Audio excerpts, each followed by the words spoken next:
This is plan. I have a plan. This is BNP's plan. সরকার আসার আগে বলেছে তারা যে আমাদের অনেক প্ল্যান আছে। এখন তারা বিরোধী দলকে বলছে আপনাদের প্ল্যান নেই। আপনি সরকার আসার আগে বলে আপনাদের অনেক প্ল্যান, এখন বিরোধী দলের কাছে প্ল্যান চাইবেন। তাও ভাবতে চেয়েছেন একটা প্ল্যানিং চাকরি পাওয়ার কথা না। সে এখন রাজনৈতিক সচিব পদমর্যাদায় বিশেষ সহকারী হয়ে বসে আছে। এবার অথচ এই বিএনপি দলের অসংখ্য বঞ্চিত নেতাকর্মী, নির্যাতিত নেতাকর্মী আপনার প্রধানমন্ত্রী ধারে কাছে দেখতে পারে, তাদেরকে প্রধানমন্ত্রী গাড়ির আগে কিছু বলাতে হয়। আর বলছুট ব্যক্তিদেরকে উনি কাছে বসিয়ে রেখেছেন। এটাই হচ্ছে মাননীয় প্রধানমন্ত্রী জনাব তারেক রহমানের প্ল্যান। তো এই যে এই ধরনের আইন তারা করেছেন, তারা যদি মনে করেন যে আবারও ভুল করবে, আবার গণতন্ত্রের লঙ্ঘন করবে, বিএনপির একটা জিনিস বোঝা উচিত যে তারা কিন্তু ক্ষমতায় আসলে কতগুলো জিনিস বাধার ঘটে।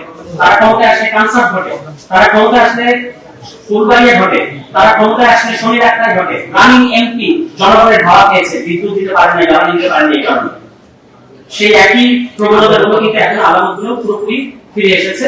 এবং আপনারা দেখবেন যেমন শেষ করি যে তারা সামনে নির্বাচন, মূল ইঞ্জিনিয়ারিংটা তারা করবে তত্ত্বাবধায়ক সরকার ব্যবস্থা, নির্দলীয় সরকার যারা নির্বাচন করার কথা, এটা যেন তারা করতে পারে। এজন্য ইতিমধ্যে তাদের একজন দলীয় ব্যক্তিকে নির্বাচন কমিশন। তো এভাবেই বিএনপির প্ল্যান এগিয়ে চলছে। বাংলাদেশের মানুষও এখনো পর্যন্ত দেখছে, দেখে যাবে। লাস্ট একটা জিনিস বলি যে ফ্যামিলি কার্ডের আপনি একটা জিনিস দেখতে পাচ্ছেন যে তাদের এই ফ্যামিলি কার্ডের নামে ইউএনওতে সরকারি কর্মকর্তা কর্মচারী যারা কিনা অনেক পরিশ্রম করে ওই জায়গাটায় যায়, তাদেরকে নাজেহাল ব্যবস্থা করছে বিএনপি অশিক্ষিত অ্যাক্টিভিস্টরা, অশিক্ষিত দলীয় নেতাকর্মীরা। তারা দেখবেন যে জবাই করব, তারপর হচ্ছে আছাড় মারবো, লাথি মেরে বের করে দেবো, এইগুলো কথাবার্তা এগুলো বলছে। কেন?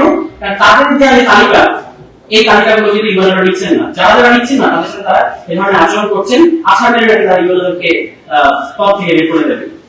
তো এইভাবে যদি তারা সমস্ত বিষয়তে দলীয় পুনর্বাসন করেন এবং ইউএনওকে অপদস্থ করেন, সরকারি কর্মকর্তা কর্মচারীদের অপদস্থ করেন, এগুলো তো মাওবাড়ি আসার না, আপনাদের মানে দলীয় দোকান নাই এই রাষ্ট্রীয় প্রতিষ্ঠানগুলো যেখানে আপনারা তাদেরকে এভাবে অপমান করবেন। তো সেটাই তারা করে যাচ্ছে এবং মনে করছে যে মানুষ আসলে কিছু বলবে না। অনেকদিন পর্যন্ত তারা মানুষকে আওয়ামী লীগের ভয় দেখিয়ে মনে করছে তারা অনেকদিন পর্যন্ত সময় আছে, এরকম কিন্তু মনে হয়। শেষ পর্যন্ত যাহা আওয়ামী লীগের জন্য 5 বছর তাহা আপনার জন্য, যাহা আওয়ামী লীগের জন্য 15 বছর তাহা আপনার জন্য 5 বছর নাও হতে পারে। আপনি যদি মনে করেন যে আপনার আগামী 10 বছর একেবারে নিশ্চিত, সেটা সবসময় হবে ব্যাপারটা এরকম না। যে কোনো সময় মানুষের ক্ষোভ বিস্ফোরণে পরিণত হবে।